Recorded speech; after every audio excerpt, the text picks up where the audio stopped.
So just imagine for a moment with me that you invited Jesus to your house for Thanksgiving Eve meal.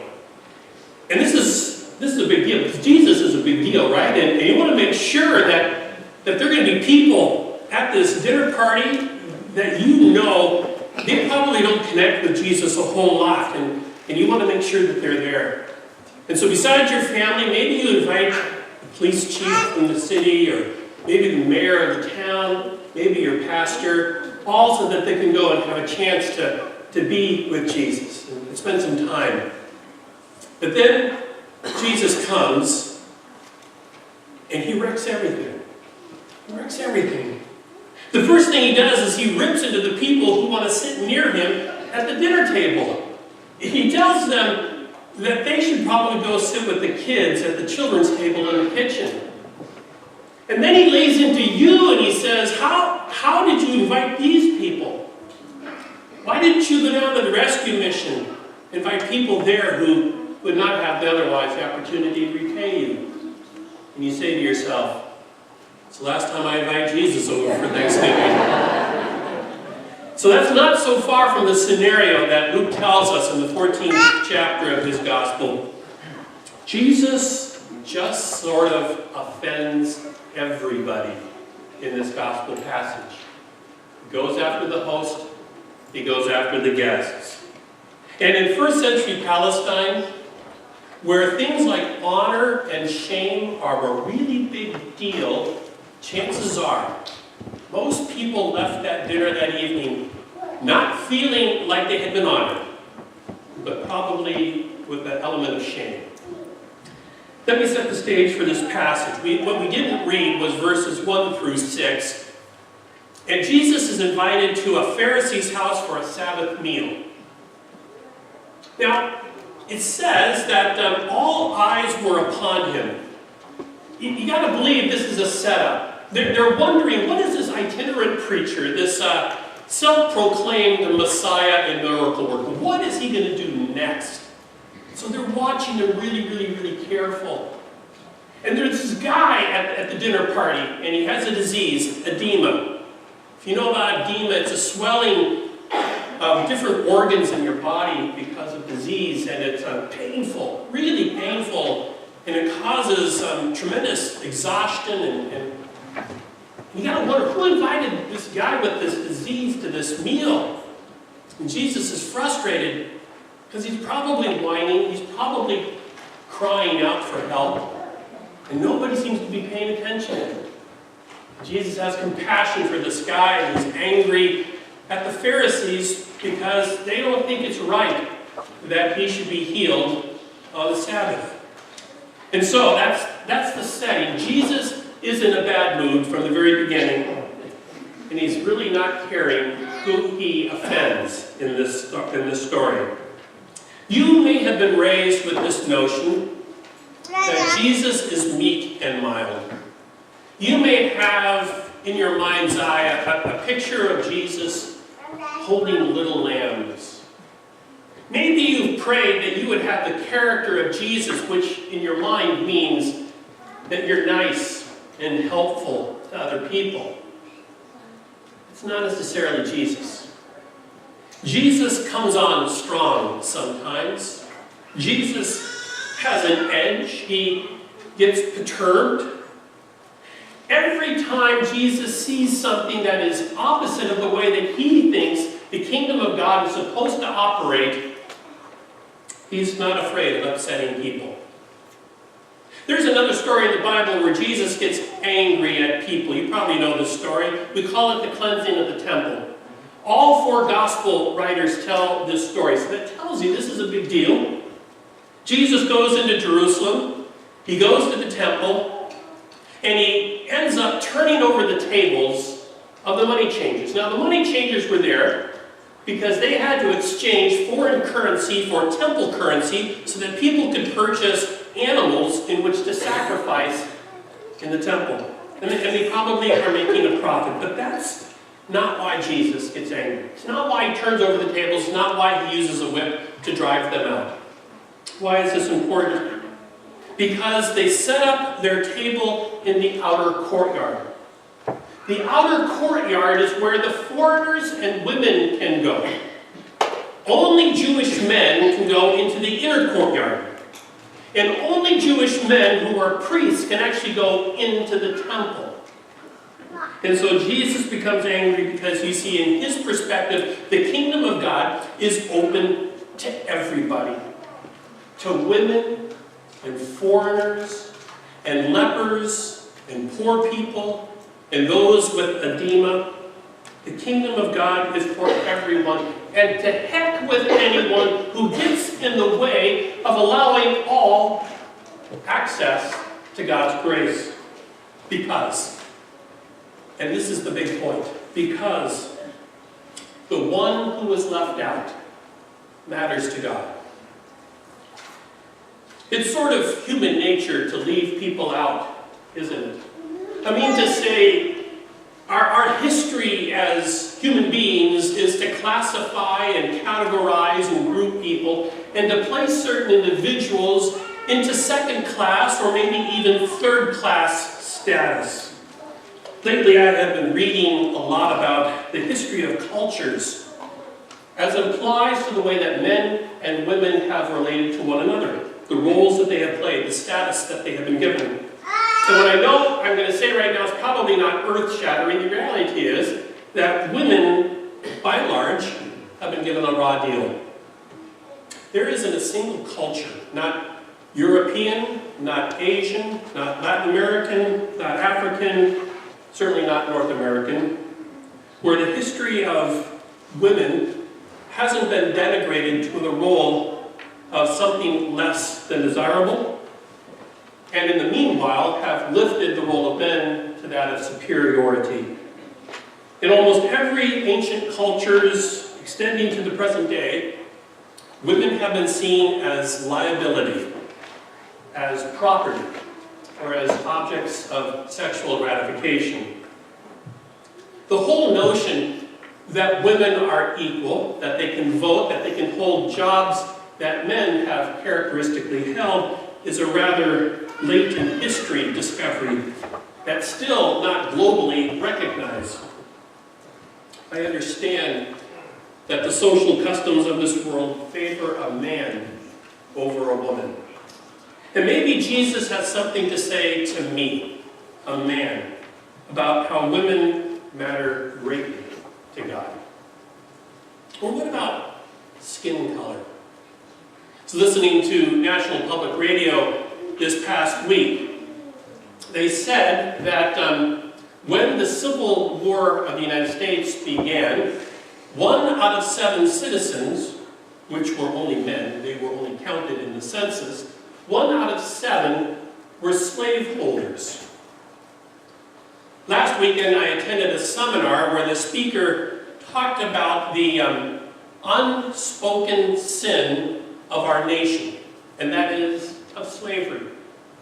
And how our nation has been built largely on the backs of African Americans who were slaves.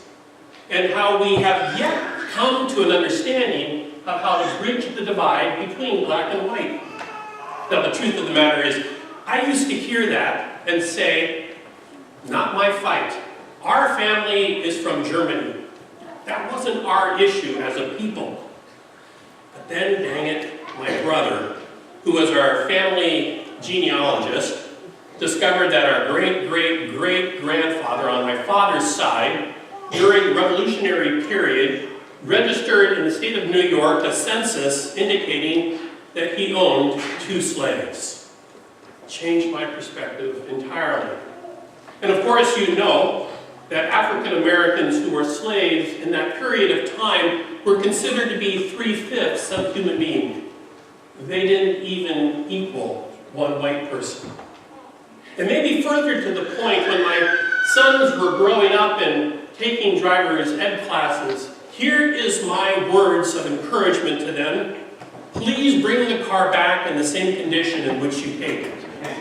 They often listen to that, not always. But never once did I pull them aside and say, make sure to have your hands firmly on the steering wheel if you should get pulled over. Don't make any sudden moves, and speak with the greatest respect to the officer who has or who is citing you. But my friends who are African American have told me that exact conversation they need to have with their children, especially if their children are young men. It's as equal to them as reminding them to put on their seatbelts. I understand the color of my skin has given me certain advantages that I simply take for granted. And maybe as a white person, and a white man at that, Jesus has something to say to me about people of color as being those that matter greatly to God. Chances are, in your frame of reference, there are other groups and categories of individuals that you can think of that matter greatly to God. Perhaps their classifications include Hispanics and Mexicans and Latin Americans, the LGBT community, the Muslim community, Asian community, whatever the case might be. You see, Jesus upsets the mindset of superiority. He teaches that the power you have, in whatever privileged status you contain, may just be there for the sake of giving that power to those who have none. He teaches that the voice that you have been given to influence others may be a voice given to be spoken for those who have no voice.